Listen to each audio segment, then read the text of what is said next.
కూటమి ప్రభుత్వం ఈరోజు అధికారంలోకి వచ్చాక ప్రజలకి మంచి చేయాలి, రాష్ట్రాన్ని అభివృద్ది వైపుకు నడిపించాలి, ప్రజలకి తాము మేనిఫెస్టోలో చెప్పిన ప్రతి ఒక్కటి అందజేయాలన్న చిత్తశుద్ది లేకుండా కేవలం రెడ్ బుక్ రాజ్యాంగం అంటూ రాజ్యాంగానికి విరుద్దంగా ఈరోజు వాళ్ళు తప్పుడు కేసులు పెట్టి వాళ్ళు చేస్తున్న హెరాస్మెంట్ చూస్తుంటే చాలా అసహ్యం వేస్తుంది.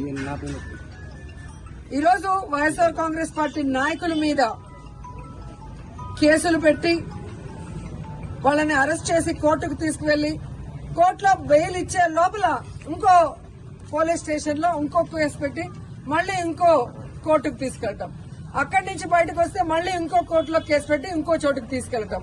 ఇది మనం కళ్ళారా పోసాని కృష్ణమురళి కేసులోనే మనం చూస్తున్నాం.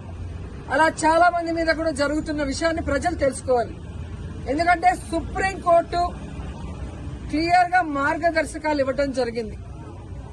ఒక మనిషిని అరెస్ట్ చేశాక ఒకవేళ ఆ మనిషి మీద వేరే వేరే పోలీస్ స్టేషన్ లో కేసులుంటే వాటన్నిటికీ పీటీ వారెంట్ ఇచ్చి ఒకే చోట విచారణ చేయాలని స్పష్టంగా ఉన్న వాంటెడ్ గా ఈరోజు జిల్లాలకి పోసాన కృష్ణమురళి గారిని వెహికల్లో తీసుకెళ్లి ఎలా హ్యూమిలేట్ చేస్తున్నారు, ఆయన ఆరోగ్య పరిస్థితి బాగా లేకపోయినా ఆయన ఏ విధంగా టార్చర్ పెడుతున్నారో మనం కళ్ళారా